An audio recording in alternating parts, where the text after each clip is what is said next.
4, 3, 2.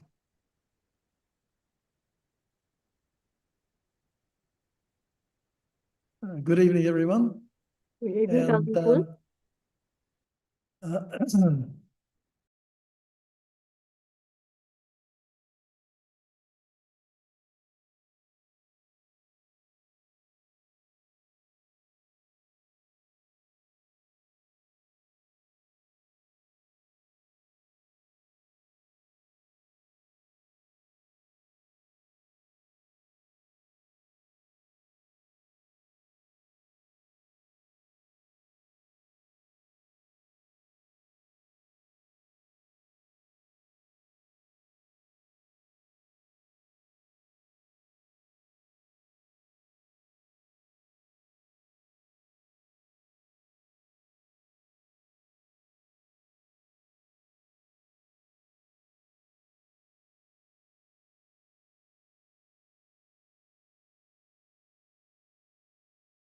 And God willing, a fortnight's time. Operator, are you going to be available in a fortnight? Yep, he thumbs up. Good, that's good.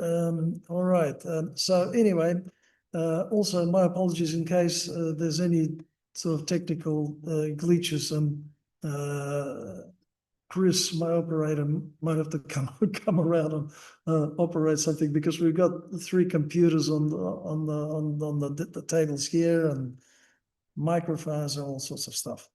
All right, so for me, the purpose of our trip was threefold. First of all, it was a pilgrimage. Secondly, a voyage of discovery, historical archaeological discovery. And thirdly, a vacation, because, well, we didn't want to make the trip too intense, but we wanted to be able to absorb these things in a meaningful way. And thank God it worked out, very well. So my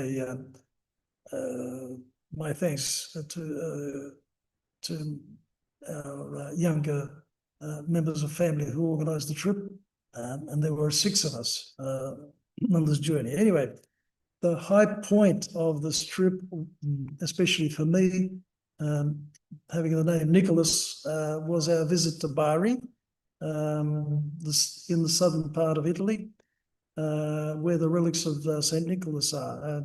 I had no plans and expectations, just leaving things in God's hand. Gary Mapaden from Brisbane actually helped me to contact the priest in Bari, Father Vyacheslav, from the patriarchal Metochium. All right, so in terms of the voyage of discovery, well, it was from one Rome to the other Rome, from East Rome, because this is how the people of Constantinople, the Byzantines, call themselves. First of all, they never call themselves Byzantines. Secondly, they never call themselves Greeks until really the last stages of the empire. They call themselves Romans, Romei. Okay, and you'll see later on, not tonight, but next time around, some inscriptions in Greek, later mosaics in the church. Oh no, actually tonight, referring to the to the people as Romans. Yeah, to people of Constantinople. Okay, and so it goes through all these places and ends up in Rome, in Italy. So now Rome is not just a place in Italy. It's a cultural and civilizational idea. That's what Rome is. Now, the double-headed eagle of Byzantium reinterprets and expands the pagan idea of Rome. Now, Rome had the symbol of the eagle, yeah? And the double-headed eagle spoke of the idea of Christian spiritual culture absorbing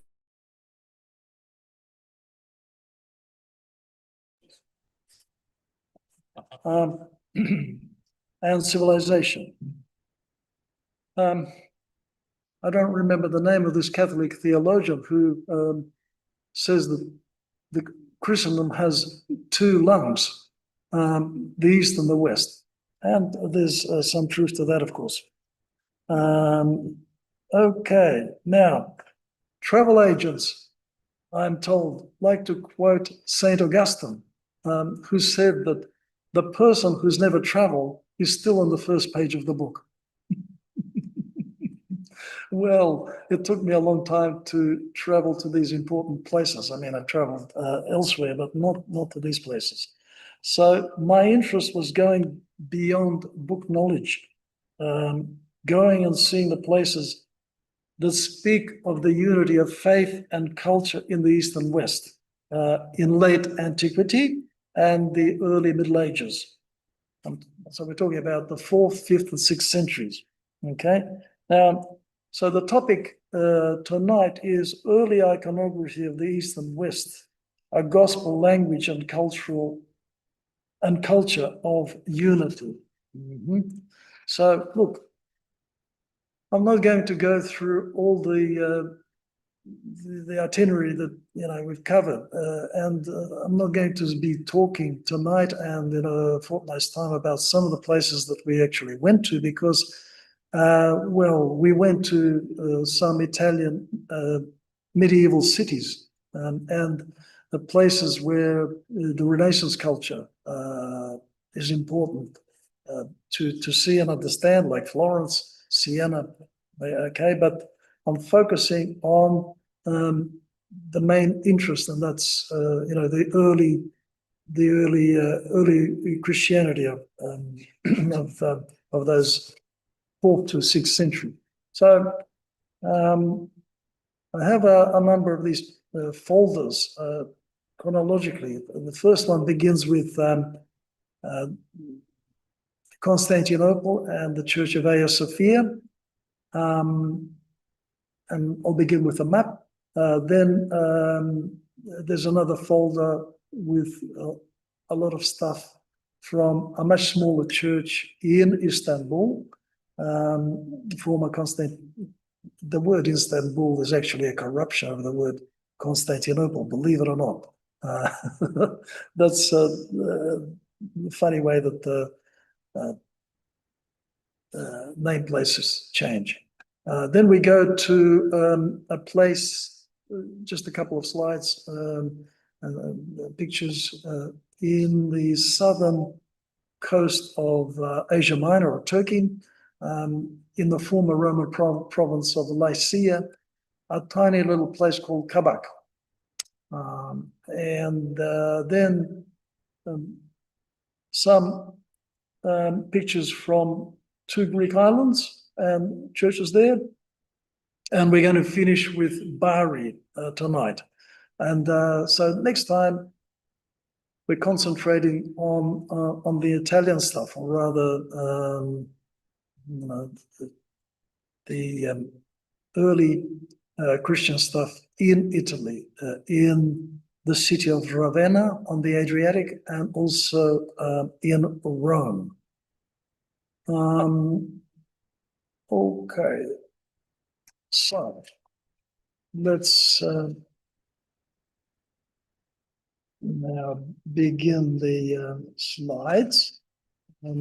So I'm going to share the screen. Okay. Share the screen, and yeah, sound is shared. What's next? Yep. Oh yeah, that's the one. Okay, so what you can see here is a map of modern Istanbul. It's one of these tourist maps that are given out in the streets. So those 2 dots that appear in this kind of triangular peninsula between 2, well, 3 bodies of water: the Sea of Marmara, the Bosphorus that goes up north, and you'll see a bridge there, and there's the word Bosphorus appears there. That there's about 30 kilometers north is the Black Sea. So Bosphorus connects two very big bodies of water, the Black Sea with the Mediterranean through the Sea of Marmara. And my operator wants to change something. Yeah. What's happening now? Nothing. Nothing. Okay. You couldn't see anything before. Okay, we've got somebody here. All right. So let's. I just Chris just press this Right key. right bottom. Yeah. Okay, so let's have a look at the next slide. Maybe a couple of words about the layout of the city. The ancient city of Constantinople, which was founded in 330 AD by Emperor Constantine, a Roman whose Greek wasn't particularly good anyway. And as a matter of fact, for over 200 years after the capital was moved officially from Rome to this city in the east, the official language even there was Latin. Okay, all the official correspondence was in Latin. And when the city grew, it had up to 500,000 people there, to the line which is near the top red dot. They're the so-called Theodosian walls. So the red dot there marks the position of the second church that we're going to look at. That's the Church of Hora. Okay, so first of all, let's just show a couple more things. Well, up Right. Press the right. the right. Yeah, it's not changing. Right, bottom right, nothing.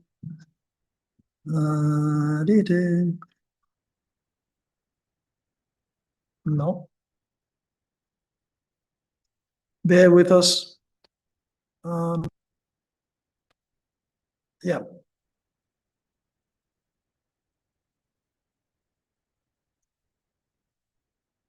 Okay, that's a view of the area that we're mainly interested in. And there on the, if I touch the screen, yeah, here is the Church of Hagia Sophia. Okay.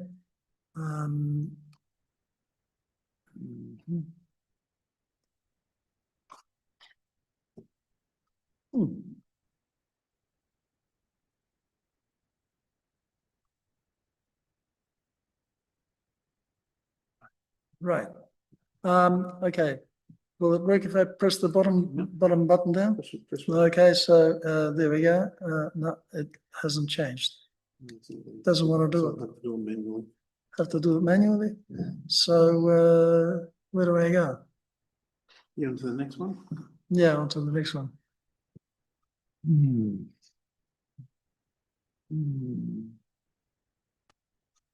Sorry, guys. Yeah. That's the one I want to see. Yeah. Yeah. Okay. So this is a bit of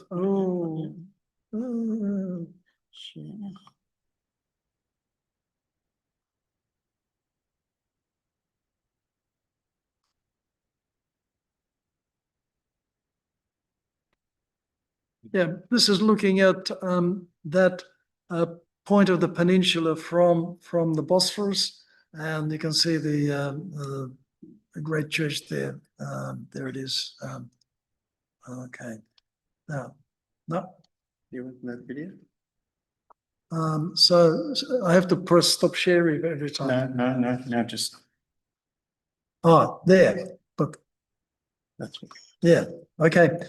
Now the next thing, and some of you may have seen this in a James Bond film. This is the famous cistern called the Basilica underneath the city of Constantinople, Istanbul now.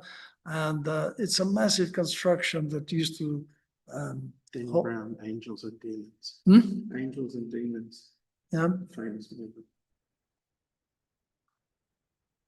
Okay. Next, a small part of the Theodosian walls that went for something like, I think about 8 kilometers, 3 sets of walls that were built by Emperor Theodosius in the late 4th century.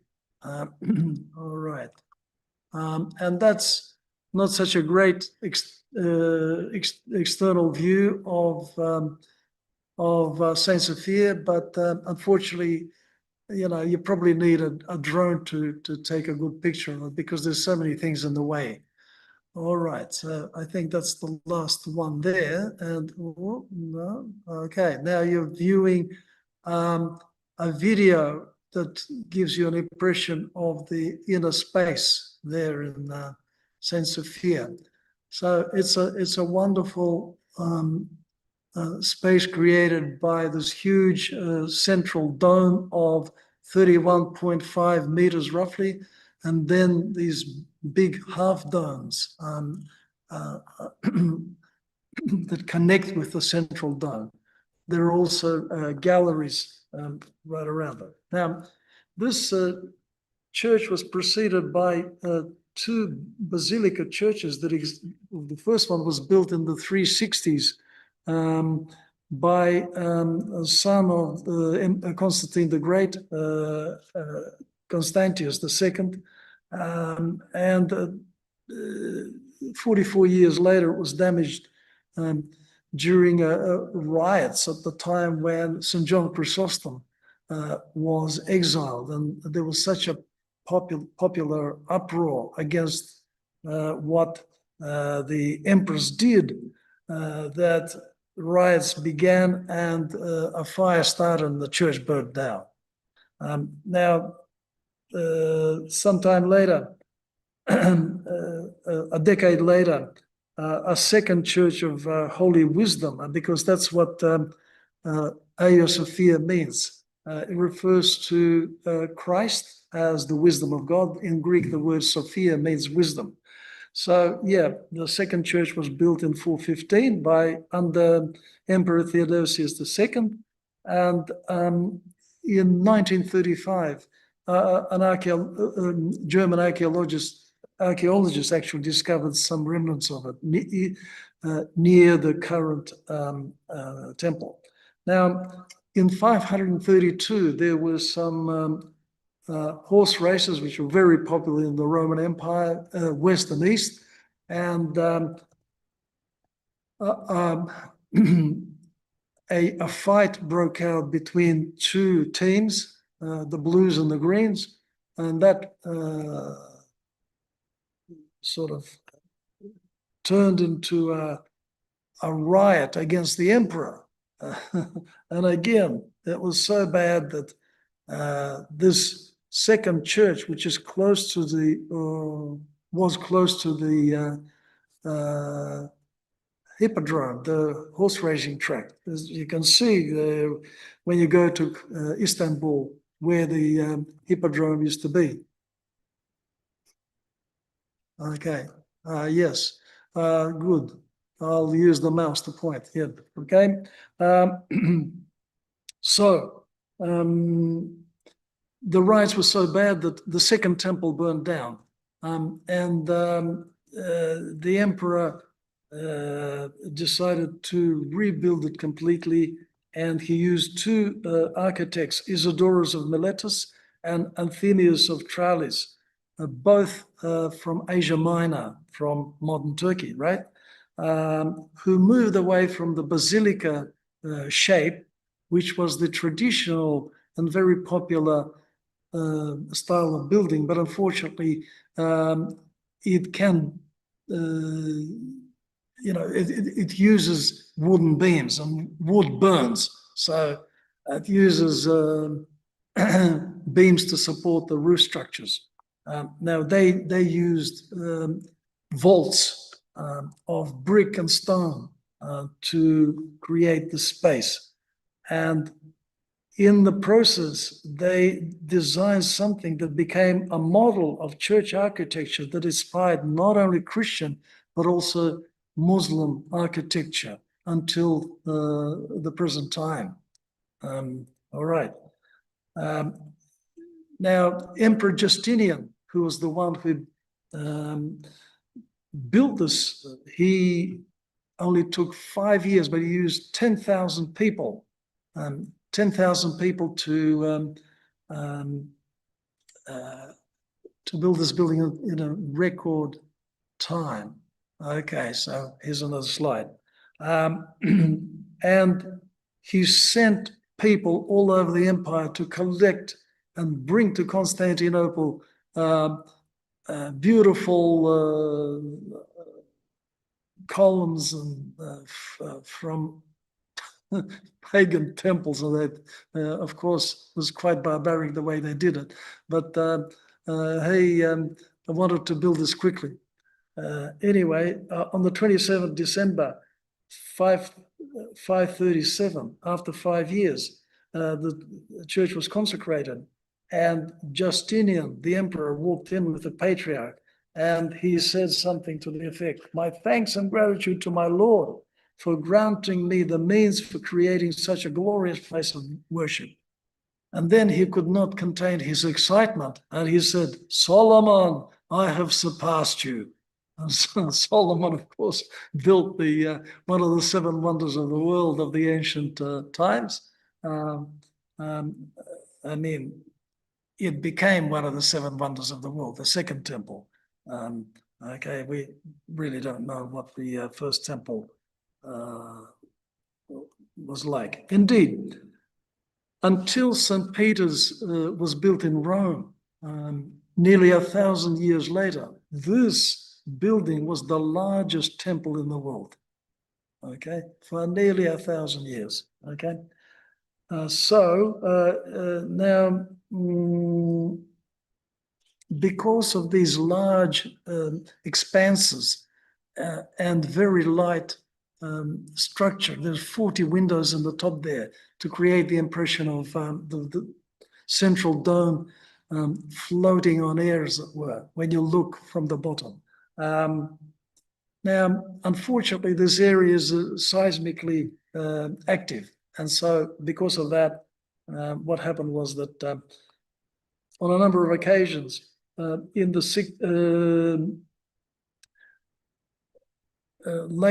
6th century and in the 9th century and a couple of other times, the parts of the dome and other structures were damaged and had to be fixed. Now, we were a little bit saddened by the limitations placed on us as and all non-Muslims because we couldn't, just go back to the brief. See, we couldn't walk on that green floor there, that what they've done since 2020 when they turned this church from a museum, it was made into a museum in the 1930s. And then in 2020, with the recent sort of escalation of this kind of religious political movement in Turkey, there was a lot of pressure to convert it back to a mosque. So they installed this carpet, which wasn't there before. It has a marble floor underneath. Now, yes, my sister, an iconographer, Antonina Garnier, in 1977 and early 2000s, she visited it, and she said that standing in the middle of the floor and absorbing that space, the magic of the dome floating and with those 40 windows, imagining the majesty of and beauty of the service with the entry of the patriarch and emperor together, a choir of 200 people seeing in the galleries. We were only allowed, you see those galleries, there they are there, and at the back of the church from where we're looking. So the galleries are quite wide. They're up to 15 meters wide. And of course, there's equal amount of space underneath the columns there. See, right on at floor level. Yes, and it's not difficult to imagine what the Kievan ambassadors felt when they were sent to check out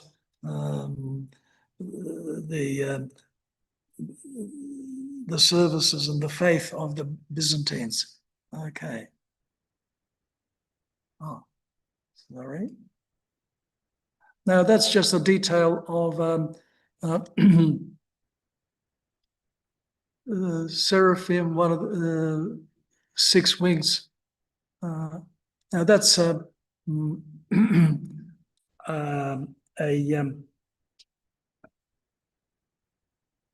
mosaic with the Theotokos, Mother of God, Christ Child, and Emperor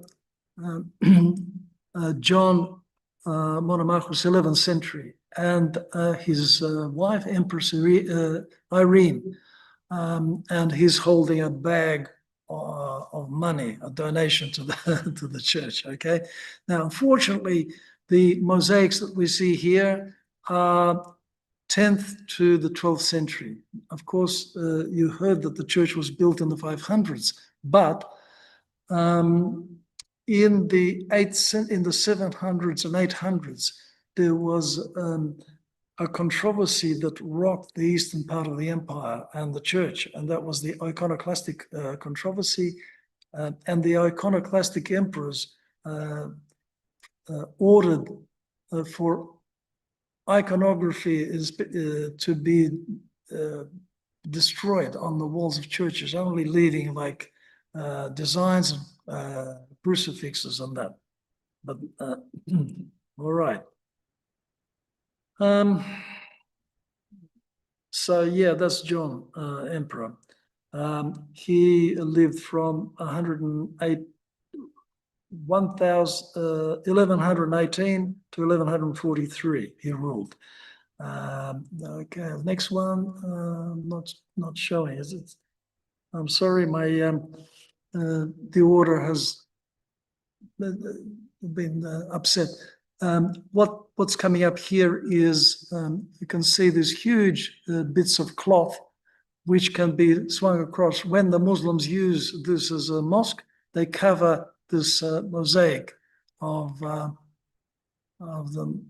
Theotokos. Okay, so this is another mosaic, beautiful mosaic of what's called the deises in Greek, and that's supplication with Mother of God on his right and John the Baptist on his left. Very beautiful faces. Just going to show you a couple more, but there, of course, this is later style of Byzantine iconography. Now that's a John the Baptist face, which shows tremendous grief. He's looking at Christ and sort of foreseeing the passion and the agony of Christ. Right.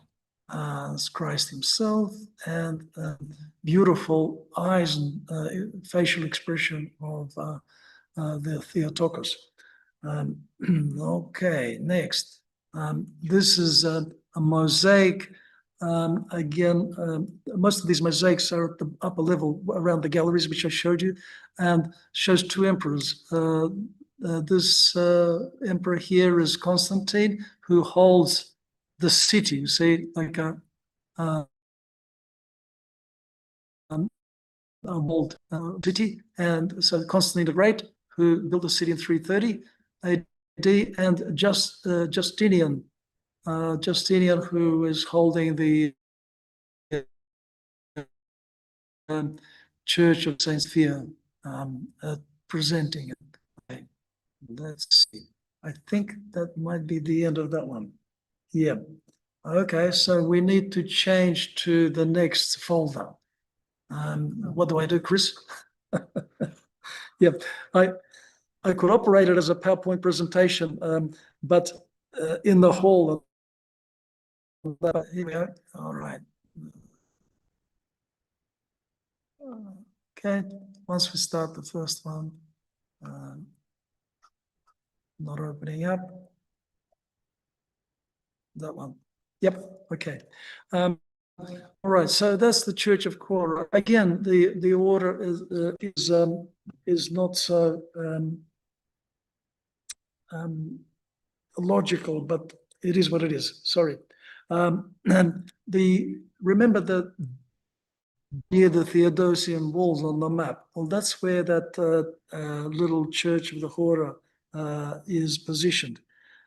It's Hora in Greek means country, countryside, because when it was the monastery originally founded, it was outside of the small city that, of Constantine. But eventually the city expanded and those Theodosian walls were built, and it's actually on the inside, just near the walls. Okay, so that's a mosaic with a golden background. Mosaics were created with little tessera, all sorts of colored stones, including semi-precious stones. And the golden background is created by baking two panes of glass with gold in between, like a pie. It's melted and then would be broken up into little pieces and used in iconography and mosaics. Okay, next one, just show a close-up of Christ telling the demon to go away. This is a picture of an icon of the Nativity of Christ, and the Mother of God is turning away from the Christ child at the top. That's a convention that was used to show that she's saying, "Don't look at me, look at him." Okay. Next, this is one of the miracles that's described in the Synoptic Gospels. Christ is raising a paralyzed man who's brought in by his four friends, and they're standing by as he says, "Child, your sins are forgiven," and then pick up your bed and walk. Right. This is, it's not in any particular order, as I said, chronologically, just I didn't have enough time to do a massive amount of work in sorting them. So this is King Herod, who orders the infants to be killed after he sees that the Magi didn't come back to report to him on the child of Bethlehem, the newborn king. This is actually not a mosaic, it's a fresco, which means it's painted with pigments on wet plaster. Fresco, fresh plaster. Okay, so here are the three wise men, or the Magi, speaking to Herod. They're first of all writing to Jerusalem. They didn't know where to get to Jerusalem, so they're talking to Herod. This is just a mosaic of Christ above a doorway, a niche with, quite badly damaged. So what I have to say is that all of these mosaics plastered over in the 16th century. The church remained as a church after the conquest in 1453, but afterwards it was taken over, and it's actually to this day called in Turkish Kariye Cami, which Jami means, Jamia is mosque. Okay, right. That's seen that again. That's St. Peter, the apostle, one of the pillars of the church. He's holding the keys to the kingdom, and is also holding a scroll of his letters. That's Paul with his letters, his epistles. Again, the second pillar of the church. Now that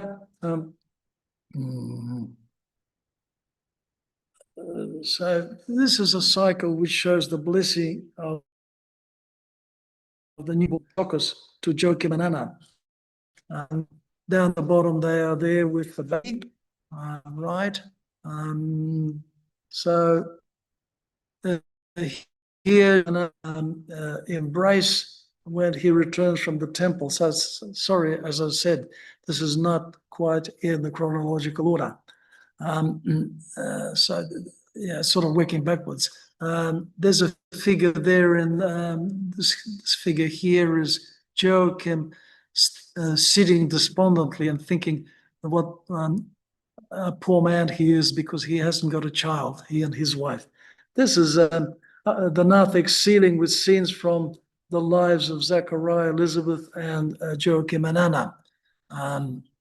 Okay, the narthex is a sort of an entry to the main part of the church.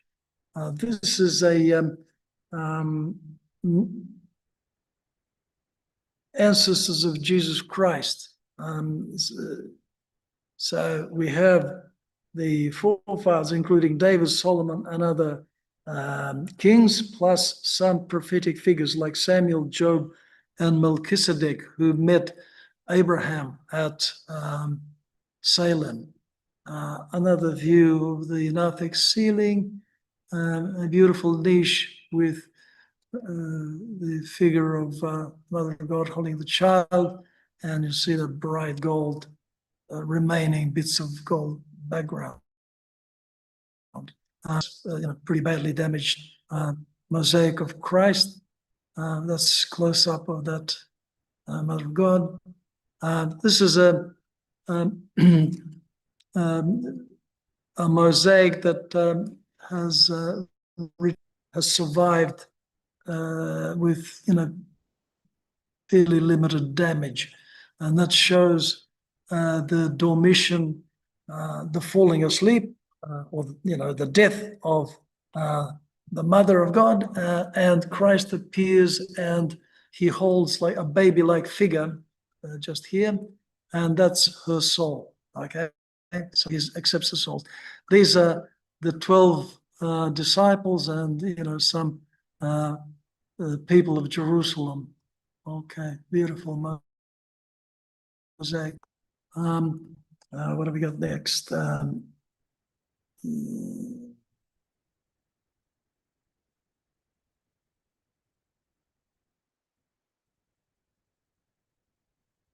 Yeah, so this is, yes, yeah, I can see that.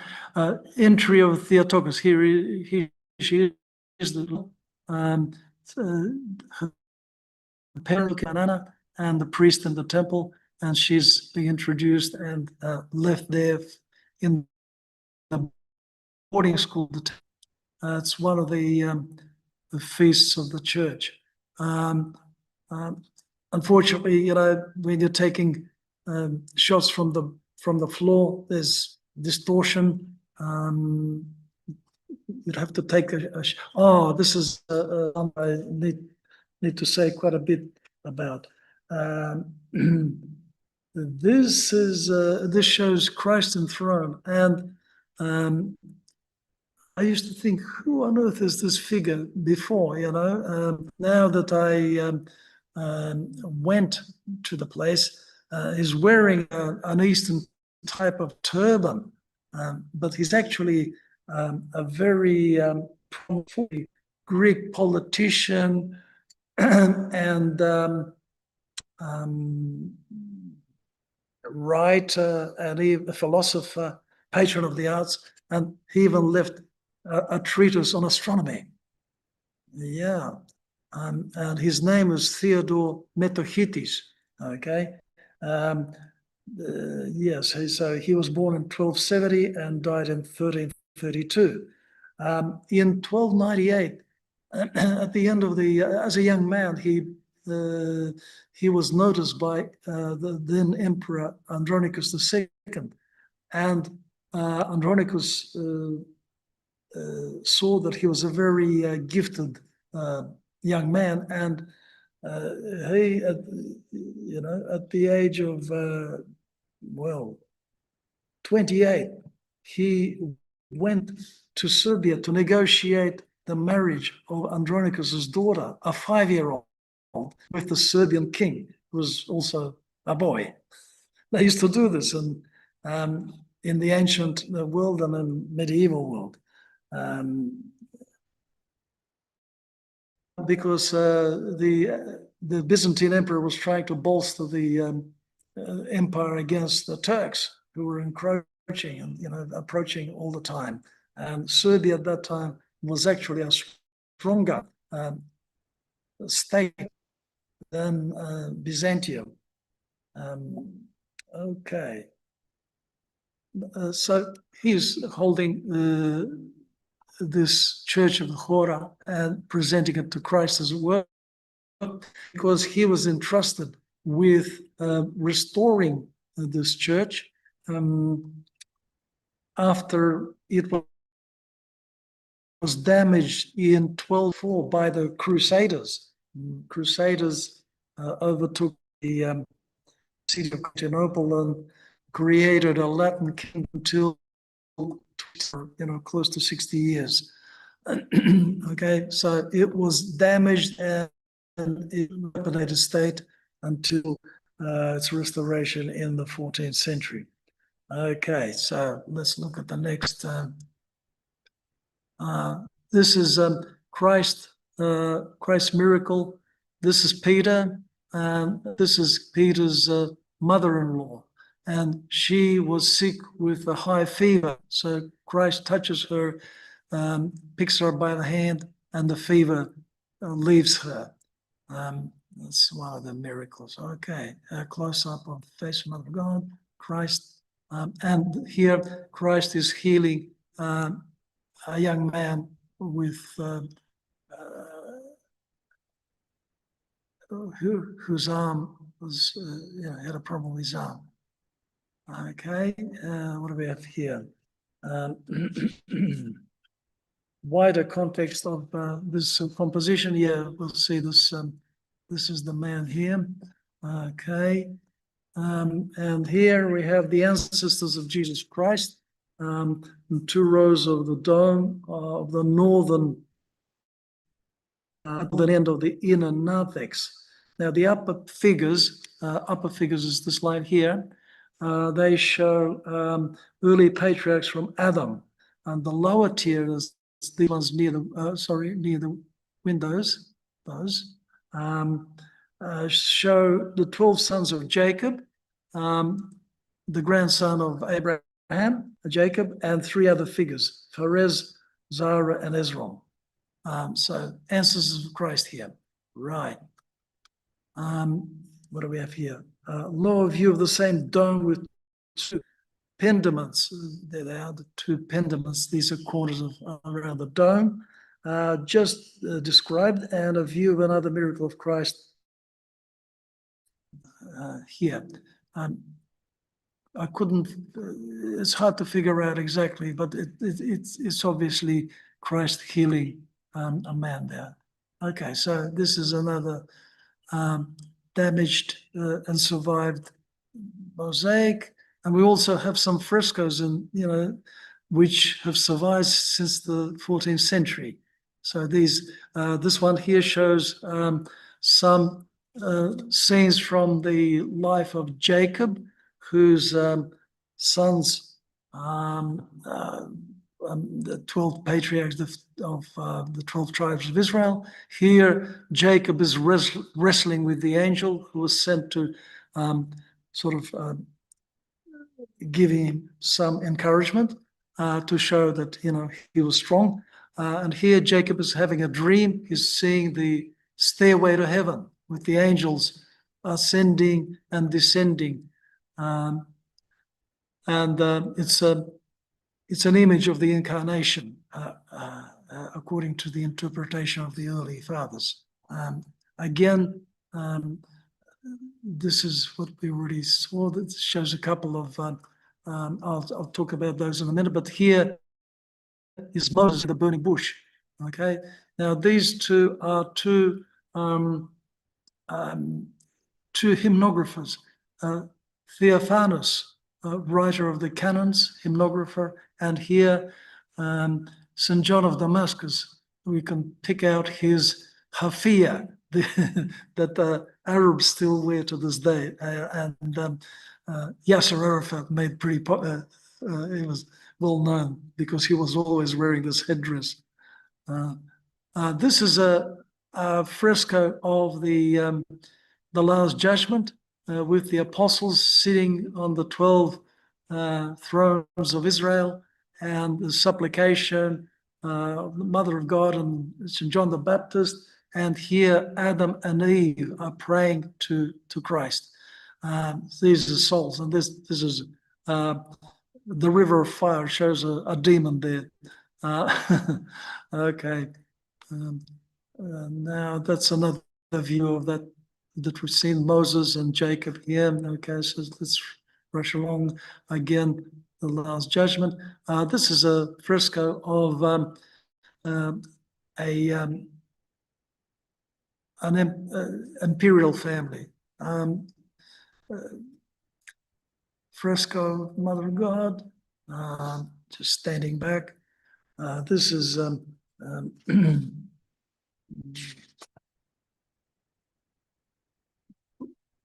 this is just a picture of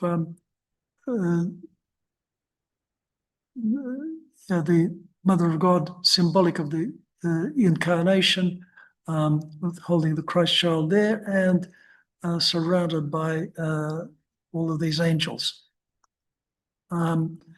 This is actually a niche. The church was a sort of a mausoleum as well, because there are a number of people buried inside, including Theodore, who did the restoration work. Now there's a view of those frescoes in one of the narthexes. Again, saw that.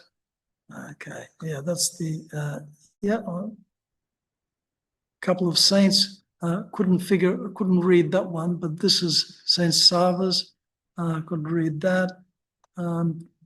Again, a view of a wider view of that dome of the narthex. Yes.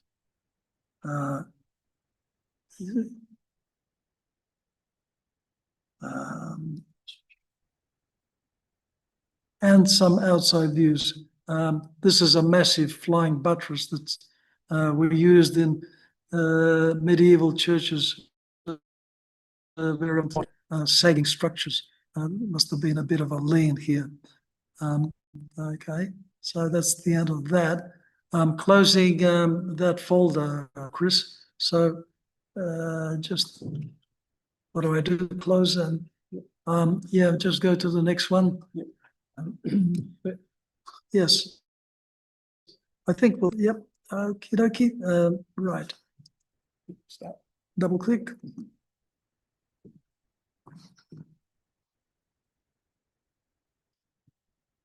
Doesn't want to open. Wait a minute. Just click the flashing and let down.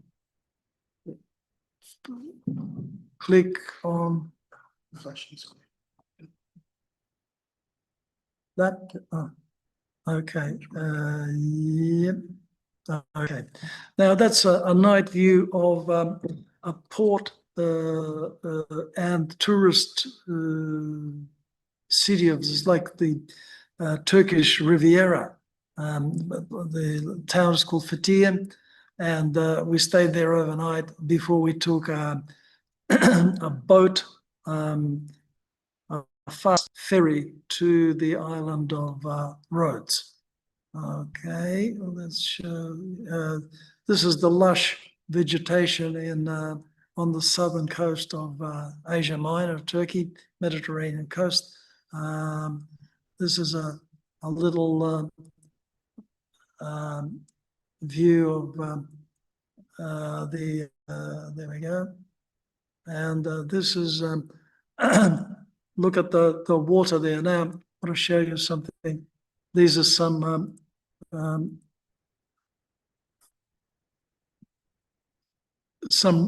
ruins of a monastery that used to be there.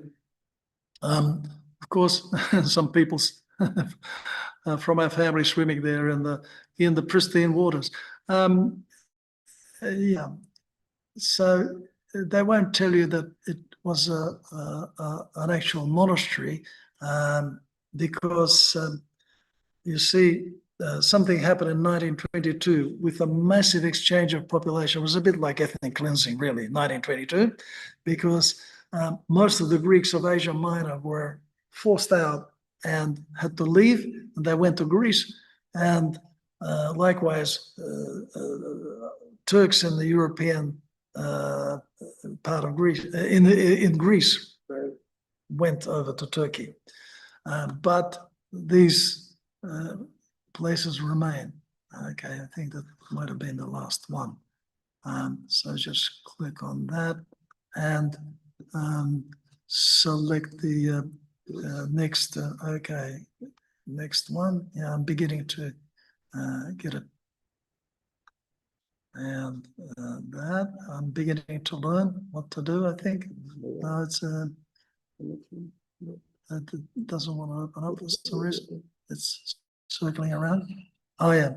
So this is a picture of massive walls in the city of Rhodes, and the entry point. Beautiful sunrise view in the place called Lindos on Rhodes. And this is during the day. A very popular touristy place. Lots and lots of English people, British. For them, it's something like a 2 or 3 hour, maybe 4 hours, and they can land there on the island. This is something on the island. It's monastery that's dedicated to a modern Greek saint, Saint Paisios, and actually his nephew or second nephew is a monastic there, and he met us and showed us around. Unfortunately, we're a little bit shy of taking his photo. He was a very pleasant man, and he was so happy to see us, and so he showed us around. So that's a view of a little bay near Lindos from the Acropolis up on the hill. Okay, what have we got here? That's comic relief. That's a lost sheep on the beach on the island of Kos. All right. Oh, okay. That's a beautiful sunrise over Asia Minor, various to the island of Isidri, for example. Okay, that's early in the morning. That's the view of the Acropolis with the Crusader walls around it as well. And that is a little tiny, another tiny monastery. I mean, this is tiny as anything. The other one was quite substantial. You know, it had a number of churches, buildings, and probably 20 acres of land. This seems to be just a little church, and the church, and that's the cell of the monk who's there. We didn't see him, but the church was open, and we went in, and so we had a look. And there's the picture of St. John, theologian, the is holding the gospel, and some more icons there on the walls. And that's an entry to another monastery on the island of Rhodes, monastery of the Mother of God, Pentusia, where a 15th century miracle working icon was found by a monastic by the name of Meletius. And he was actually recently canonized. He was born at the end of the 18th century. Yeah, he was canonized together with Elder Porphyrius. Now, Meletius was a great pastor. I'll show you some more pics. So that's my little granddaughter, Elizabeth, there. And Miletus was a great pastor, healer, and leader. He used to protect fugitives from the Turkish authorities. And the authorities tried to capture him on a number of times, but he had foreknowledge and he would hide away in secret places where nobody could find him. He always knew when they were after him. Okay, so they never got him. Okie dokie, so that's that. We close that and we go to the last folder. We're going to be slightly more than an hour, but that's the way things are. So let me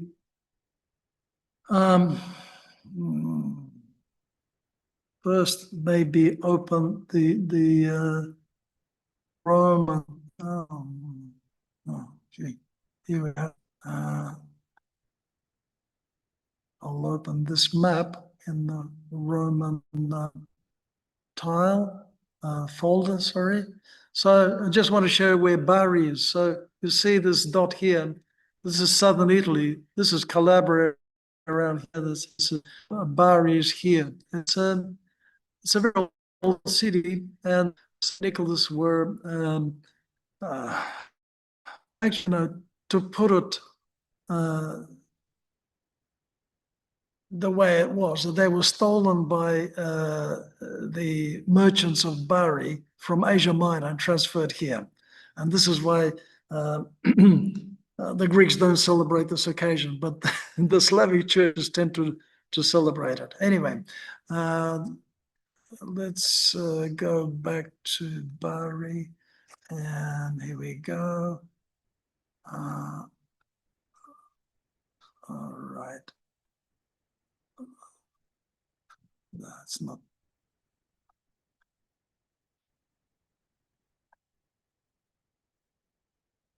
Okay, so this is, at least for me, was a special, very, very special event, and for all of us, it was a trip to a place. When you go to Bari and they hand out these brochures, it says, of the holy places in the world, the Holy Land is number one. Mount Arthur is second, and Bari is the third. Okay, well, at least for the Russians, this is so, because there are masses of Russian pilgrims there all the time. I mean, we served on a weekday. I served on a Thursday, and there were about 200 Russian pilgrims there on a weekday, and a small group of Romanians as well. The Romanians actually came the day before, and they served with their priest. Okay, so just show you the next one. This communion time. Yeah, we've got no sound coming because there was a choir singing. You've got it muted. It doesn't matter. Look, not to worry.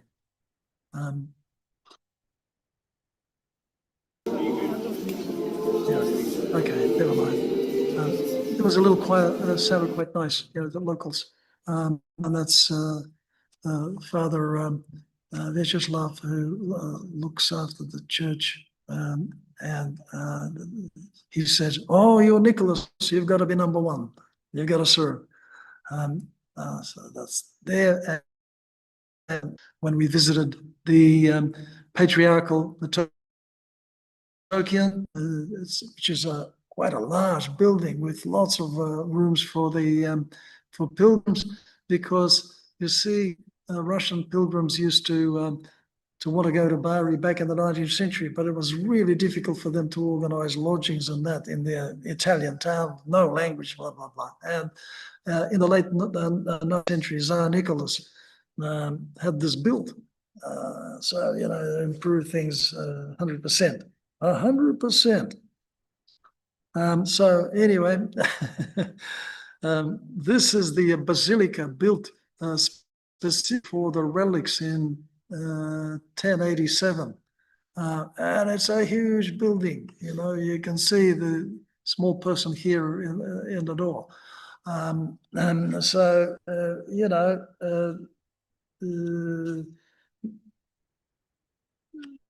the presence of St. Nicholas in Italy had special significance after the tragedy of 1054. That is the schism between Rome and Constantinople. In 410, the empire in the West was weakened to such an extent that it could not bring together a large enough garrison to man the walls of Rome.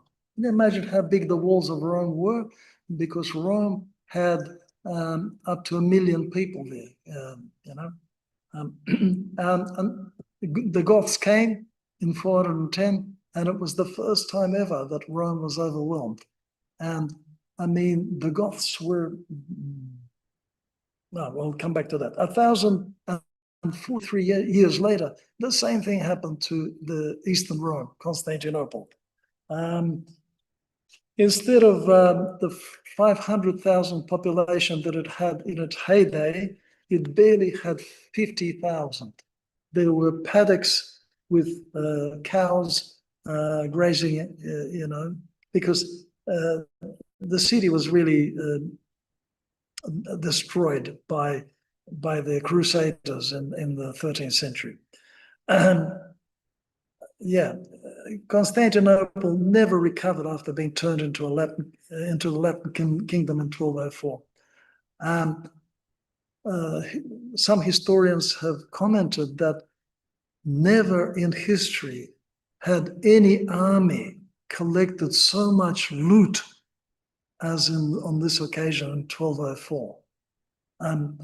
And as a matter of fact, all of this money financed the rise of European civilization in places like, you know, Italy and France, and, you know, other places. And of course, so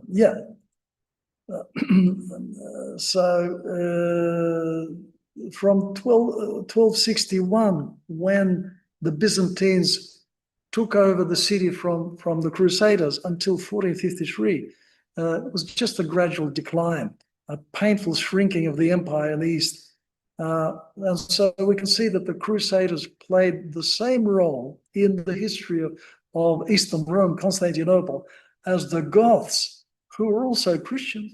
They were Arians. They were like modern JWs. Okay, and eventually the Goths were converted by the Orthodox Church of the West, the Catholic Church. Okay, the difference was that the Church in the West took over some of the bureaucratic functions of the imperial bureaucracy. Okay, civil bureaucracy and of Rome, and the Church educated the Franks, who are known as Farangi by the Arabs. You know, they call the Crusaders Farangi for, you know, centuries to come, and all Europeans, Western Europeans, and they turned them. The Church turned them into the nations of Europe: the Italians, the French, the Spanish, Portuguese, Germans, English, etc. The European Union. Okay, the idea of the European Union comes from the idea of Rome. In the early Middle Ages, a very gradual process of the cultural and spiritual separation began to affect the relations between churches of the East and West. This developed into a very different kind of theology in the scholastic theology, which wanted to measure in those things that the early church of the East and the West always saw as a mystery that should not be touched by unclean hands. Now, an American historian who taught many of the American politicians when they were young students in the 60s and 70s, people like Bill Clinton, Nancy Pelosi, and a lot of others, a man by the name of Carroll Quigley. He was a scholar of civilizations, And so he delineated between them and the Orthodox civilizations. Okay, and paradoxically, he in the 1970s, he included the Soviet Union, which was an atheistic regime. He included it in the Orthodox civilization. Wow. Okay, we are living in a time of great changes, um, um, which the Chinese saw as a curse. Great changes. Many tragic and awful things have happened in the 20th century and now in the 21st century. At the same time, we have a much greater access to the knowledge of the past through books and online resources, and we can make sense of the present by looking at the past unified culture and civilization of early Christendom. And this has inspired my presentation of this topic. So we will continue, God willing, in a fortnight. And Chris has already agreed that he's available. And we're going to have just 2 folders. And now, finally, I've got the knack of, what I'm supposed to be doing to change from one folder to another and so on, in this mode of YouTube. So we're going to be looking at the folders of Ravenna, which is a city on the Adriatic, and Rome, and the early churches and their mosaics and frescoes and the structures themselves, some archaeology, and what they tell us about this common heritage of the East and West. So with that, and time being past 8 o'clock, I think we should wrap it up. So thank you very much for your attention, and I'm sorry about some of the technical sort of teething problems we had at the beginning, but eventually we got the hang of it. Okay, so next time it should be smoother. All right, so as usual, I'll just finish with the prayer. It is truly meet to bless the Theotokos of the blessed and most pure, the mother of our God, more honorable than the cherubim and beyond compare, more glorious than the seraphim, without corruption gave us birth to God, the word truth, Theotokos, thee that we magnify. Thank you all, and see you on the 8th, I think, 9th? Okay, all right, yeah, fortnight. Sunday fortnight.